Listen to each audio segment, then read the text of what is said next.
fishing, it's in my soul.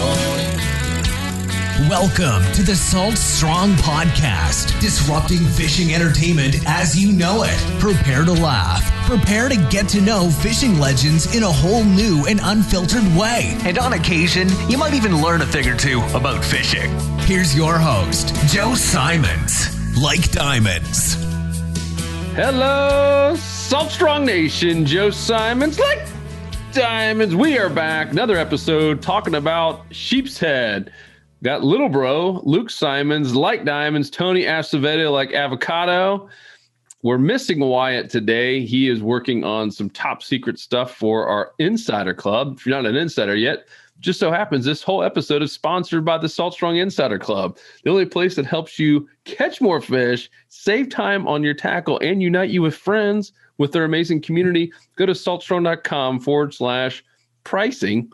Or podcast, for that matter, to learn more about the Insider Club. What do you guys think? Was that natural? That flow? That little ad? That's nice, Joe. That was very nice. But yeah, you said time though. Save time on tackle. I don't know if people need to save time on tackle, but save money on tackle. Gee, that's why we can't get any sponsors for this podcast. I'm kidding. We've rejected quite a few of them. Because we don't like doing stuff. It wasn't even natural. But I hope if you're not an Insider member, you will go check it out. This is what you see on YouTube and what you hear on the podcast. This is the free stuff that we put out there.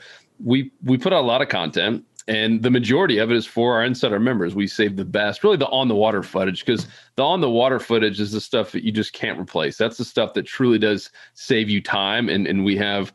I think it's in that blog post, Luke, where you and I went out and just like uncut, right, for about 40 minutes, went to catch sheepshead using these little crusty crabs by Chase Baits.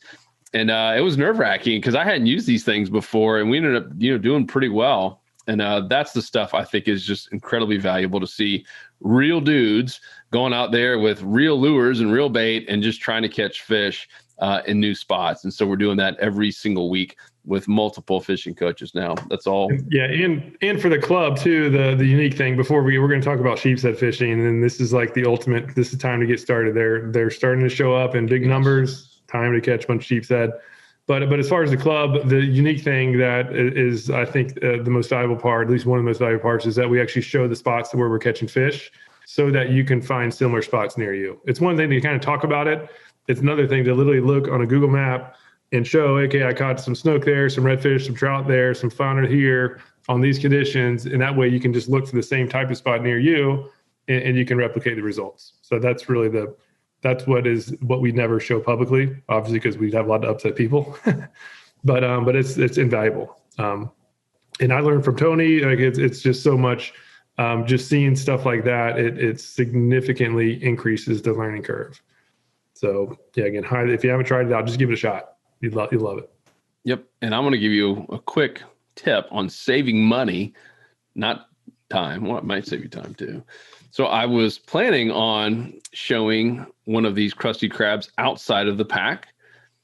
And I made the mistake. Tony, you've done a couple videos on this and it keeps coming up, and yours truly just completely did bozo move. I was putting stuff in the top of my tackle tray real quick. And this is the new Z-Man Slam Shady Jerk Shad. I had one of these that was rigged up. I put it in there. And they were separated, by the way, but because it all kind of moved around, this crusty crab ended up laying on top of just the end of the tail of the Z-Man. And the two of these, really with any kind of soft plastic and Z-Man, they do not play well together. Save yourself some time. Keep these in the original package. I wish I just put it back in. And if you don't know what happens, it looks like, a flat out fire, like chemical reaction. These things merge together, and all of a sudden now this crusty crab is like half leg, half jerk shad. It is a complete mess. I had to trash the whole thing. It's nuts, right? I'm talking like barely touching, and all of a sudden these two things are merged together and just completely ruined. It is a monster chemical reaction to mix a lot of these soft plastics together. So always, Tony, right? Keep them separate or keep them in the original packaging. Don't let them touch. Even those crab lures, like if they touch any other, even if it's not Z-Man, if they're touching any other plastic, they'll melt together. So I just, like you said, I keep them in the box. I'll have the box always with me. And if I use one, I'll put it back in when I'm done with it, and they're good to go. Yeah, I was just about to say, it's not just Z-Man. It's a basically putting one brand against another and them touching it, it's bad news. It's a risk. And even if it doesn't even have to be hot. I've had them just sit inside in room temperature, and if they're touching each other, game over. They both get ruined. Yep. So yeah, the safest bet is just to keep everything in the package it came in. Yep. All right, so we're going to talk a little bit about best sheepshead lures in a second. Let's talk about the when first, because that's an easy one to kind of cross off. We're going to talk about the where, like best places to find sheepshead. We're going to talk about the when right now, meaning best times of the year, tides, etc.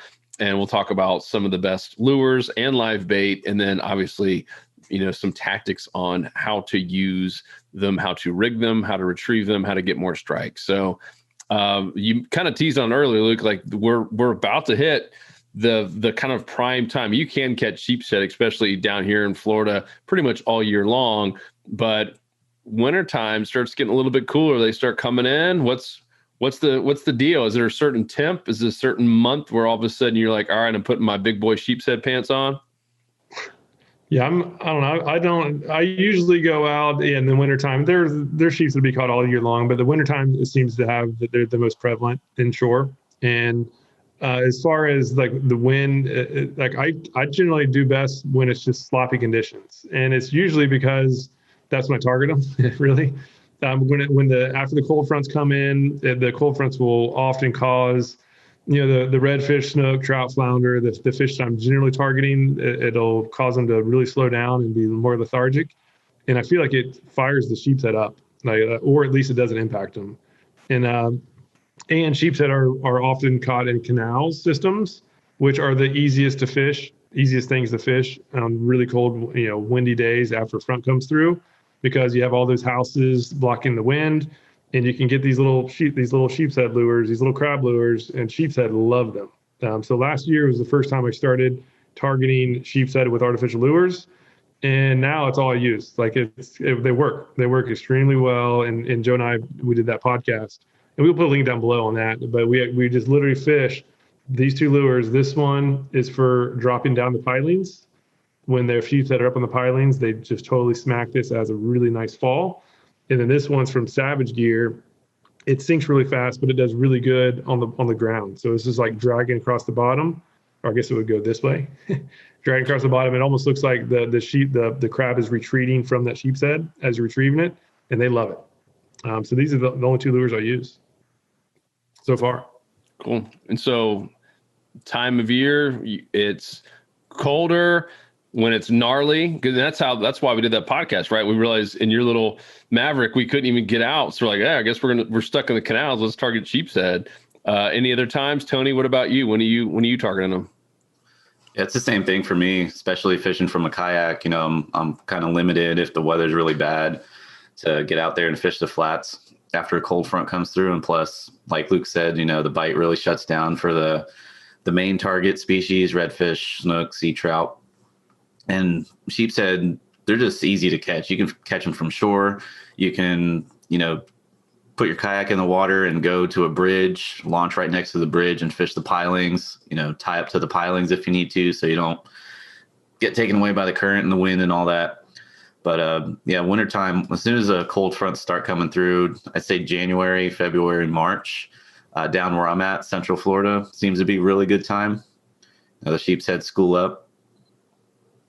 Yeah, and another thing too is for pier fishermen. So for land-based fishermen, I think it's one of the easiest to catch fish that taste really good from shore, because you go to a pier, right? And the biggest mistake I see people make on the pier is that they're casting as far as they possibly can. Their sheepshead are mostly right on the pilings. They literally just get, and when you're on the pier, it's hard to, so those fish get pressured a lot more. So they're probably smarter to get like an actual live bait, but just fish right down the pilings, because that's where they're generally feeding. And a lot of people overlook them. They're just not fishing it. So if you just think, I guess, don't think if you don't have a boat or kayak that you can't catch them. Like, they're very accessible fish to land-based people. And we'll talk about rigs in a little bit. You have something else, Tony, or I want to talk about the tides too, while we're still on the wind, like what time of year and time of day are tides. Any tips there, or do you guys even catch them during slack tide? I seem to have the best luck either on high tide or when high tide's changing to low tide, just because there's more water up on the pilings. So that presents like basically a new feeding zone for those sheepshead who couldn't get up to those barnacles and oysters that were on those pilings during low tide. So it just presents more feeding opportunities for those fish. And I just have the best luck during high tide, incoming tide, or that transition from high tide to low tide. Yeah, and I really don't pay attention. I just go. It's usually the thing that I go when nothing else is working. I'll also go some sheepshead, and so to me it's kind of situational too. If I'm fishing in the area that has a lot of current, like if I'm fishing dock pylons where there's a lot of current, it's just really hard to fish those crab lures in particular, because you need to have pretty low current speed for them to work. And so I would try to plan it around the turn of the tide. But if I was fishing when the tide was really moving, then I would just go to like a canal system that doesn't have quite as much tidal flow. Because again, like they're as long as they're there and you get a good lure or a good bait in front of them, I feel like they're pretty likely to eat.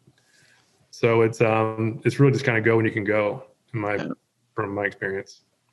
And that's where the current's tough, because it's hard to feel a sheepshead bite in the first place. And then if you're trying to deal with current, that just makes it 10 times harder.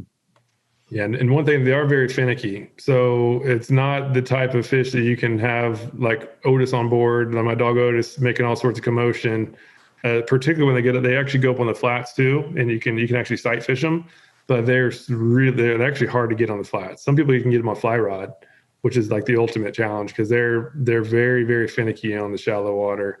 The easiest way, again, is just fish some bridges or fish some docks. Again, if you're like bridges in particular, it's probably better to go around the turn of the tide. That way that the current's not just cranking through. As Tony said, like they do have a pretty slight bite, and they have hard mouths, so you need to get a good hook set. And so it's just easier to do around the turn of the tides. Slack is not going to be good, right? It's when it's just totally not moving at all. Nothing bites quite as good, but they'll still hit. If you get something in their face, they'll still eat it. Yep. Cool. Let's talk about the where, like what type of spots. You mentioned in canals. That's a very popular place. You mentioned Tony bridges. We've mentioned some piers. Anything with structure. I mean, if you guys don't know, a lot of these places that we mentioned are good because you've got wood and pilings and cement that's underwater, and it's got all kinds of barnacles and crustaceans around it and just stuff. And those, if you haven't seen a sheepshead teeth, we'll have one of the pictures up here somewhere in the blog post. There's a thumbnail. I mean, they got some gnarly teeth. I mean, they're literally just crunching through the hard stuff, these barnacles and all this hard shell that you see on the side of these pilings. So talk about that. Like, why are they so attracted in the wintertime, to places like docks and these canals with a lot of structure in it? So I was going to say, when you are looking for docks and bridges to fish for sheepshead, look for the older ones, just because they're going to have more growth on them. If you go fish a brand, if you're fishing canals, like Luke said, if there's like a string of 4 brand new docks and then all of a sudden you see this old beat up one, I would go fish the old beat up one, because there's a good chance there's more structure in the water just from whatever may have fallen off that dock. If it was, beaten up by a storm or something like that, there could be structure in the water, and also it's just going to have more growth on it. So that's a good tip there if you are trying to figure out, okay, which bridge should I go fish or which dock should I hit for sheepshead. Yeah, just their anatomy. They're designed to basically just chew up barnacles and get the meat out of them. And so any hard structure, when we mentioned all those things, the one thing they have in common is hard structure. Docks, rocks, like bridges, just really like anything hard that barnacles will grow on will more than likely attract sheepshead. But they'll also go up on the flats too. And I'm sure they're just eating smaller stuff out there. The flats are, again, way tougher. The go-to for me is getting around that hard structure and just getting a bait down there. Right. The key though is to be right on the structure. Like if you look at them when they're on a dock piling, they're not like swimming 2 feet over and looking around and coming back to it. Like their nose is on that piling, right? That piling's right there, and their nose is basically right on it. So if you don't they're have barnacles, so you want them to find them at feeding time. It's not like a snook or a redfish that sits near the piling and looks out and like is looking for something to go attack. The sheepshead is looking in right on that piling. And so whatever you're going to try to catch them with is crucial to get it right down there next to that hard structure. And so that's I think that's the biggest tip that I could say as far as a make or break thing. Like if you're casting, like for the shrimp lures in particular, if you cast 3 feet off to the side and let it drop, it probably won't catch anything. If you're 6 inches from it, now that's the key. Yeah, some of our best casts have been when we're just doing a quick little pitch, like with this crusty crab, for instance, and it actually like just barely hits the actual, pole or cement or whatever it is, or wooden beam, and it like literally hits it right where the water meets it, and it just falls straight down.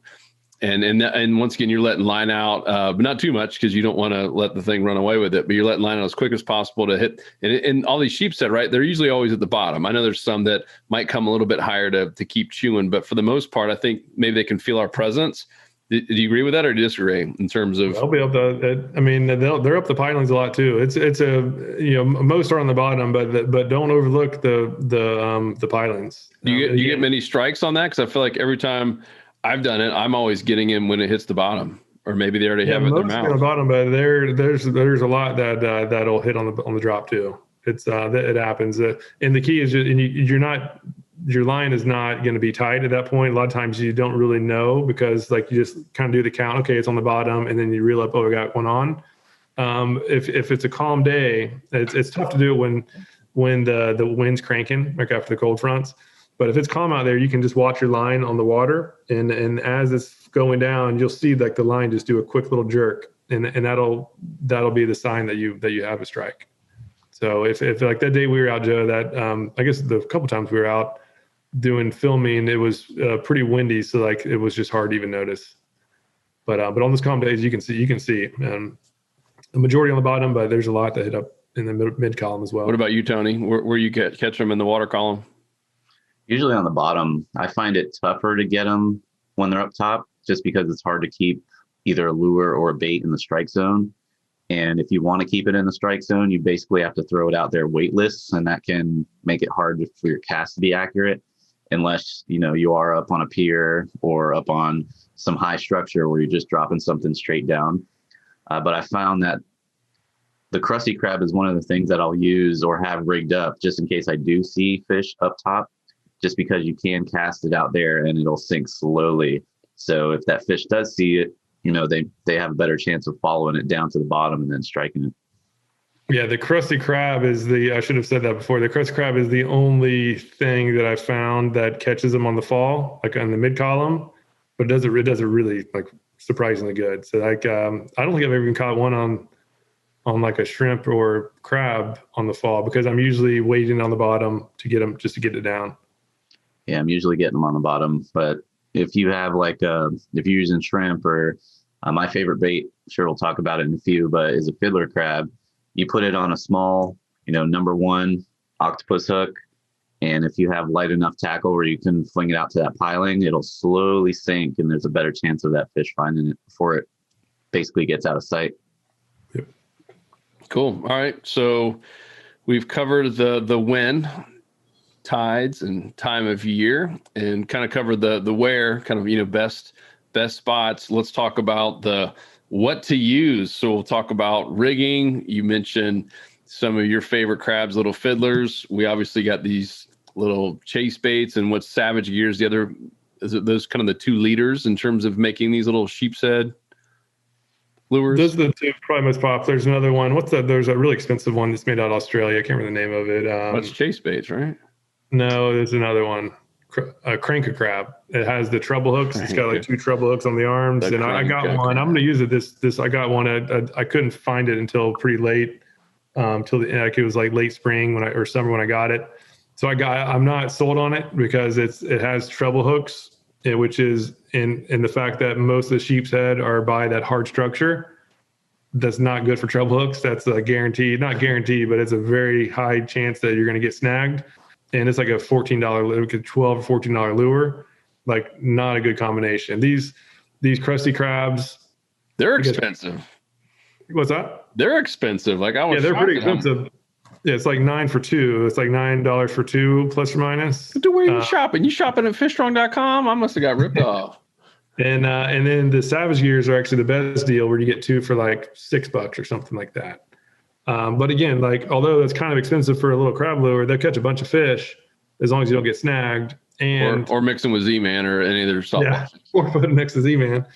But they're way less expensive than some of the alternatives. So, like, to me, like, I caught more fish last season, more sheepshead last season on the lures than I did on shrimp or live crabs. What about you, Tony? Yeah, I mean, you toss shrimp down and it's gone in 2 seconds. Even you don't know if it's sheepshead taking it, puffer fish, pinfish. That's the problem. And you drop one of those lures down and it comes back when you reel it back in. You're not getting a bare hook coming back to you. So they definitely last. I can go out and have 50 to 100 fiddler crabs and only catch 2 fish on all those baits that I have. But you go out with one of these lures, if you know how to use them properly, you can catch multiple fish on just one lure. Yeah, but it does require, it's not the type of fishing to go take a kid doing, or like somebody new to fishing, because it requires very precise casts and like a lot of concentration. It's not like, it's just not something for somebody like new. For people new to fishing, it's really hard to beat getting live bait and putting on the bottom. So yeah, I know, Tony, you did some good videos on rigging the crabs, and one that I recommend, I think, is the easiest of all, and you can catch a lot of bycatch. Just as far as like if your goal is to take a kid out, we have a lot of people, and that's just the goal. Like, they just want to go out and show their kids a good time and get their kids interested in fishing. What I recommend, it's catches everything and it doesn't get caught on the snags, is to get just a bullet weight. This is a traditional weight for like bass fishing, like a Texas rig bullet weight. What size? What size weight? It depends on the depth. This is 3/16 ounce. It's kind of a good, well-rounded. Depends on the current. I fish this with like a bridge that's like 10 feet deep. I do like 5 to 10 foot depth range, I would say, as long as the current's not cranking, it'll work. And I just put it. I put these J hooks on there and rig the shrimp backwards, and we'll put a link down below to show exactly how to do it. But you can rig the shrimp weedless and get it right down there in the structure, right where most of the fish are, and it's a game changer. It was a total game changer for me, because you can get it right there where the fish are, and you don't have an exposed hook. So it was a total game changer.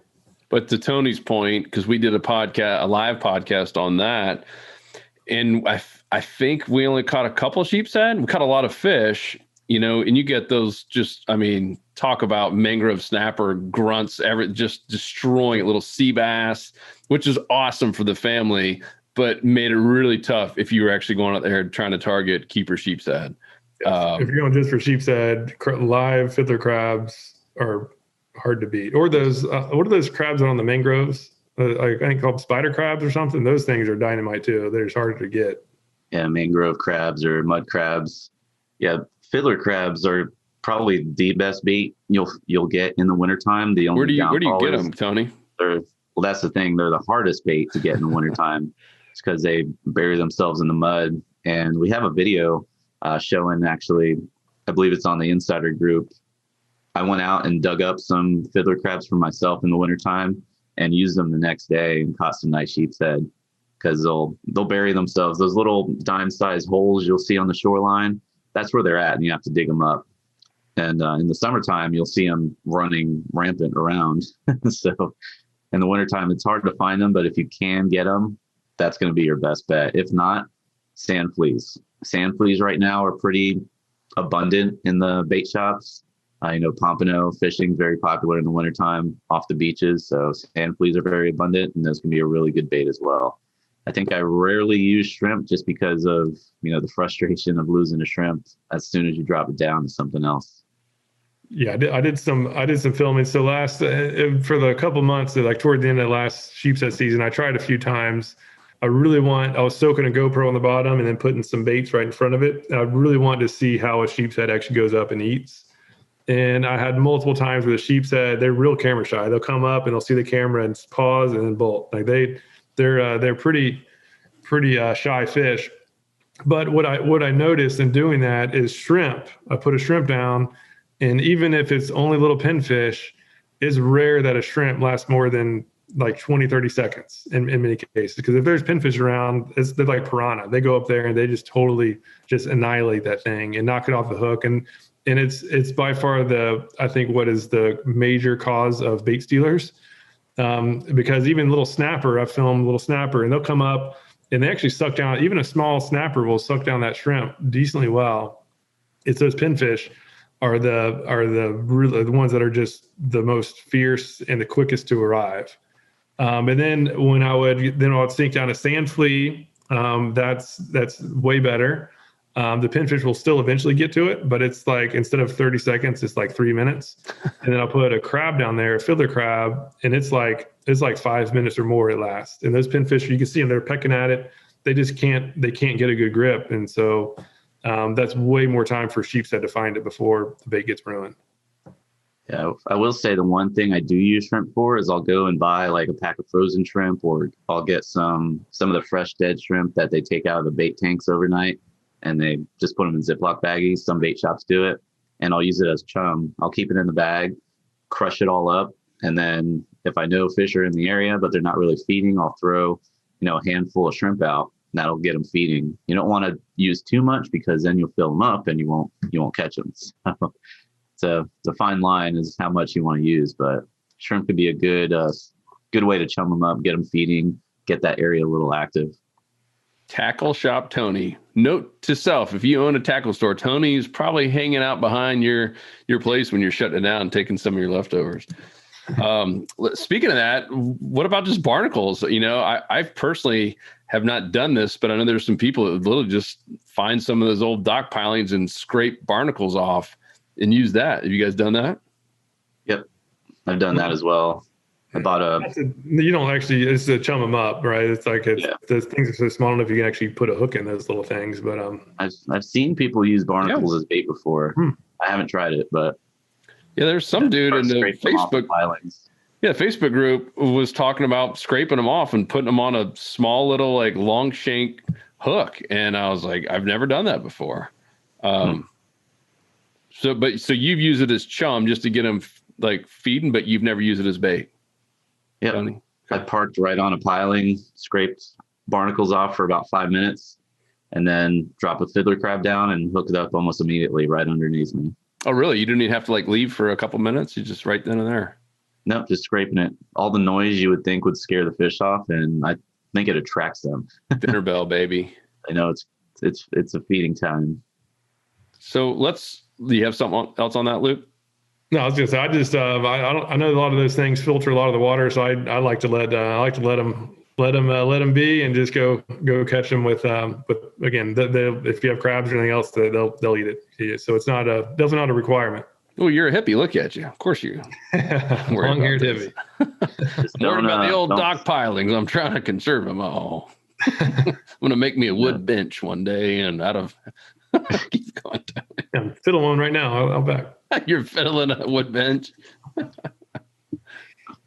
I was going to say, if you are scraping stuff off the pilings, know what you're scraping. If you start scraping off oysters, you can find yourself getting in a lot of trouble.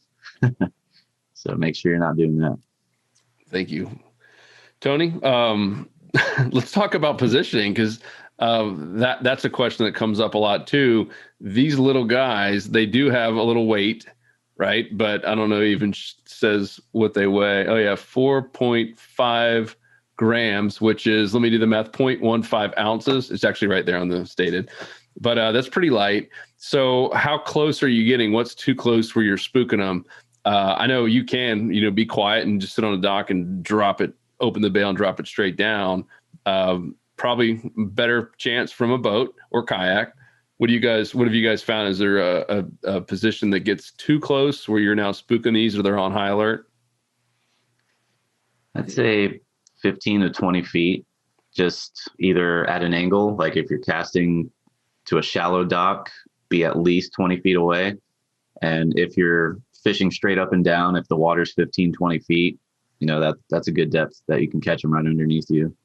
So I've caught them literally right under the kayak in about 15 feet of water.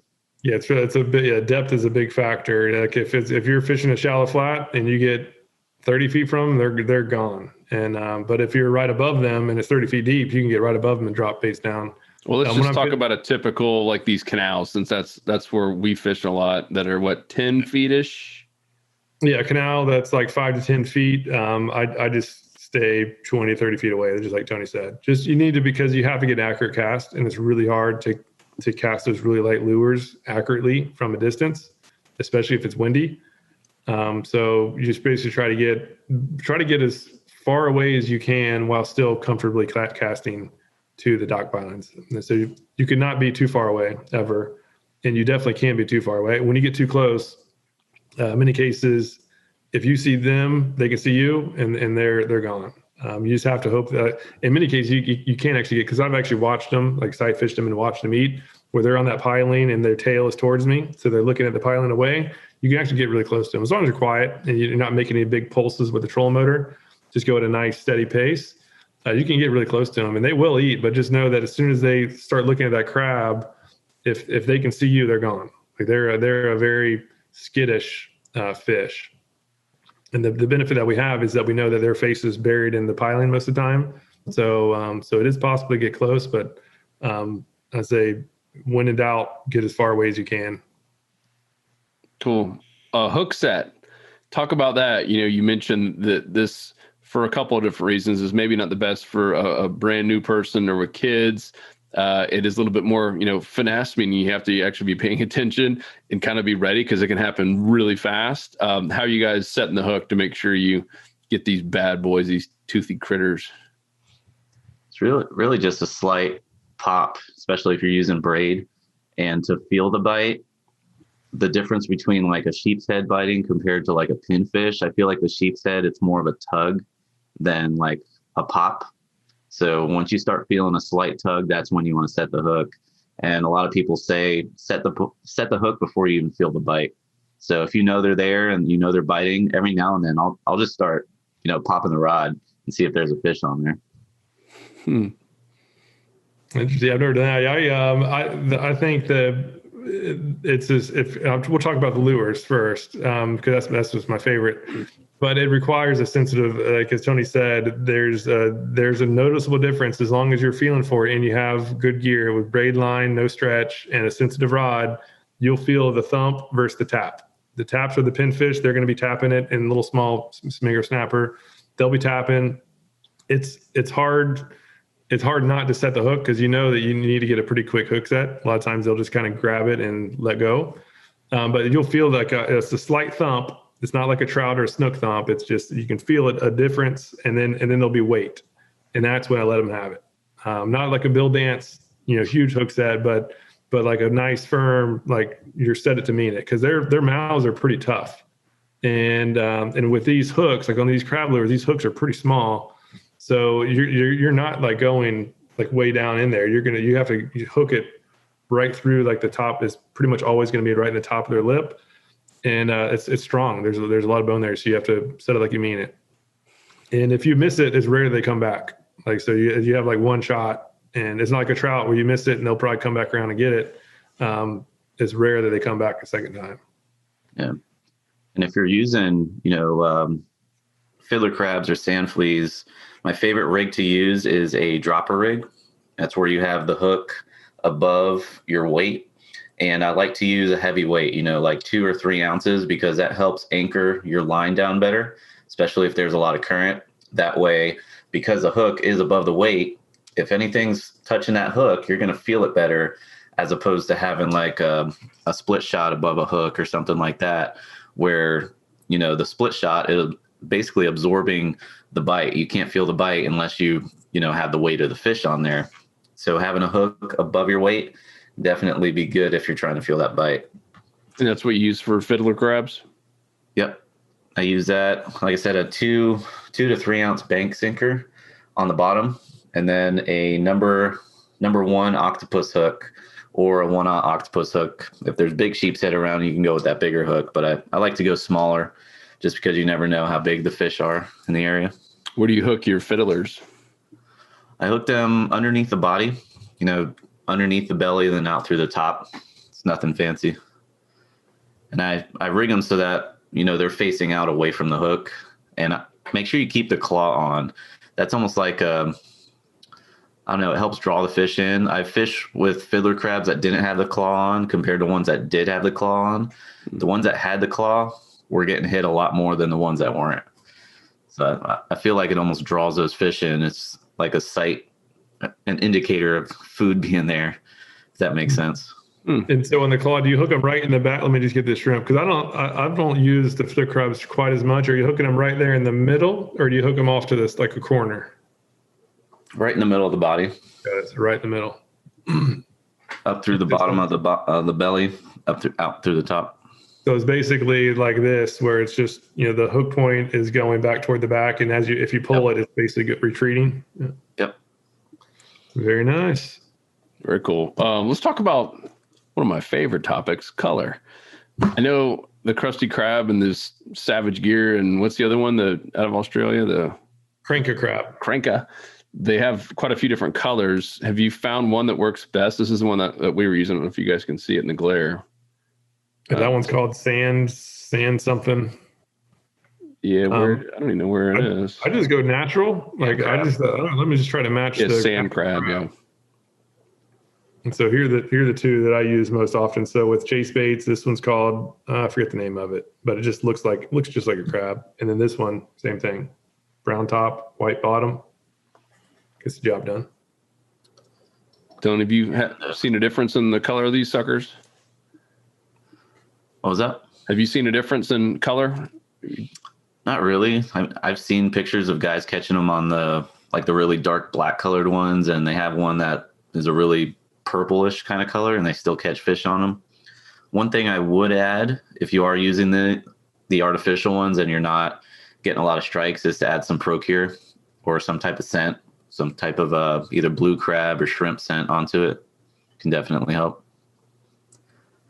because that lure is going to be sitting in the strike zone for a pretty good amount of time. So it helps, that scent draw those fish in. They could pick up on it, as opposed to something you're working really fast and, they can't pick up on the scent trail. Yeah, and it was because last winter, when I was just starting out with the testing of the sheepshead, of the crab lures for sheepshead, I was the only Procure I had was shrimp, and so I didn't feel like going and get any other. So I was like, let me just put this shrimp scent on there on the crab lures, and they were loving it. I don't know if the scent mattered at all, but it was an interesting lesson that you don't have to okay, I'm using a crab lure, I have to get crab scent. I think just get some scent on there, and if they get close, that it's just good for them to not smell a human scent is the key, because they're picky. I don't know, as long as, I guess we kind of said before that they're kind of anything, you really have to do things right. But as long as you do, you can catch them in the middle of the day and on good and bad tides. They're fun fish. Yep. And good eating. Let's talk about that. How do you like to cook your sheepshead? I grill, but I either grill them or blacken them. Or those are always my two favorite ways to have almost every fish. So yeah, I might start doing some grocery shopping. So after work, just go in the canals and catch one or two for dinner and clean them, put them right on the skillet, and blackened sheepshead right out of the water that's hard to beat. Nothing beats a long day of whittling wood like a sheepshead. Yeah, it beats whittling wood. Tony, what about you? Do you keep much on the? Yeah, when I target those, I keep them, and I'll just fillet them, and like Luke said, either blacken them or just put lemon pepper and butter on them. And I'm a fan of beer battering some fish too, just if I'm in the mood for that. They go really good with that as well. After a long day of clean sweeping 872 pounds, Tony loves sheepshead, and Luke loves it after whittling wood. Yeah. All So his one thing, all his little hippie friends. We braid each other. We braid each other's hair before we watch the sunset. all right, you're gonna make fun of me. So this one's even worse. So you're gonna really get a kick out of this. But so I think the biggest, talking about cleaning the fish or cooking the fish, the biggest issue that I've heard people say about sheepshead is, oh my gosh, they're a pain to clean. Like they're so hard to clean. And what I found is they're not. So the tough thing about cleaning them is their rib cages. Like the ribs are really thick, but the trick is just to cut around them. Like just literally just like whittle around the ribs and it's surprisingly easy. So this is not drawn to scale, but I just etched this out literally as we were talking. This is like the Alabama leprechaun. If you guys are watching this, Amateur oh my sketch. gosh, the Alabama leprechaun video where the guy does an amateur sketch. Leprechaun. So the key is like when you're doing the cut, let me just go ahead and etch it with the brown because this is important. If you guys are listening to this, you have to go watch this video at this time, wherever the heck we are. 40. This is important. So the key is to go. The key is to cut with the black line. Like go way out there and go around those ribs and straight down, and all the ribs. This is definitely not drawn to scale. I should have gone over a little bit further, but just know that if you just go around those ribs and do a sharp cut, almost like doing a flounder, and just skip those ribs, and it's really is surprisingly easy, and you don't miss much meat because those ribs are really thick and they go pretty far out. So like to cut through them and then cut the ribs off, like you really don't get much meat. So you might as well just cut around them. Yeah. But that's good art, and that's art right there. Amateur sketch. I've seen people too on the bigger sheepsheads cut the cheeks out. So I'll miss out on that too. A lot of people just cook them whole as well, clean them out, gut them. Delicious fish. Well, they're good, and this is it's a really good meat. I think it's really underrated. Yep. And if you guys want more too, we have an entire blog post we did. It's I'm going to read it: How to Catch Sheepshead, plus the PDF cheat sheet and catch card. If you just go to Google and go to google.com and in the search, just type in how to catch sheepshead. We're number 1 or 2 or 3, depending on how Google likes us that day. But click on it. There's a lot of stuff there, and you can instantly download a PDF cheat sheet if you want a little bit more on this, and even some cooking tips and stuff like that. It would be like a whole other podcast to go into that. But this was really great. We want to do this because it's come up a lot. You know, part of our Insider Club is focused on kind of real time, like what's working now. And so this is what we're doing public facing for insiders. As I mentioned earlier, we go out on the water and actually film the how-to tips like right now. So next week, Luke and I will be in his neck of the woods. Tony's going out this week. Wyatt's right now going out in the water in the freezing cold in the Carolinas and filming what's working right now. You know, where your best chances to catch fish, most in particular, like inshore slams, redfish, and speckled trout, flounder, snook, sheepshead, mangrove snapper, and then we document it all and report it to our members, and then it's really just based on trends. So we're constantly just tracking that, and every Friday we do a 10-minute video. So think of it like having a full-time fishing guide on speed dial or in your back pocket, where they're going to send you a little message, a little video, get on a satellite map and show you here's where all the fish are. Here's the type of areas you want to fish, the type of tides you want to be fishing. I mean, literally just cutting out, years of trial and error and years of just learning it the hard way and telling you, here's the kind of places you want to go fish right now. Like this weekend, we do it every single weekend in 10 minutes or less. Super, super helpful. I'm seeing so many insider reports in our private community of people saying, thank you. We call it the game plan. They're like, this game plan works. Thank you, Luke. Thank you, Tony. This game plan works. We keep seeing it over and over again. Just trying to simplify it. Everyone's busy and not everyone has, 4 hours a week to watch videos. So we just try to simplify it 10 minutes or less, and you will have a huge advantage over the fish and over your friends. And that is the goal. Help you catch more fish in less time. And it's backed by the 200% guarantee as well. Like, yeah. So, I mean, because we're that confident that it works, we know it will. We know you're going to like it. And a lot of people just, okay, I'm not sure if I should do it or not. Like, we literally, if you don't like it, we will not only refund you the money. You have to obviously do it. You have to go through and actually give it a shot. Yep. We'll refund everything you paid, and we'll pay double. Like, we'll double it. Yeah, if you feel it's a waste of your time, then hey, we'll pay you for it. So that is how confident we are, because it's a game changer. It's something the whole time we've been building. It's just, okay, what do we wish we had when we were having to learn things the hard way? And it's exactly what at least I wish I would have had. Yeah, on the water tips that's just invaluable. Is actually seeing someone else do it, seeing how someone else approaches, a canal and a dock line to fish. I mean, that's to me, it's one thing to talk about it and even show amateur sketches. It's another one to actually see someone actually fishing it in different areas, right? Because Tony's out there doing it on his coast. We're doing it here. Wyatt's there. We've got some other coaches that are doing it now in Texas and South Florida. So we're constantly adding more and more.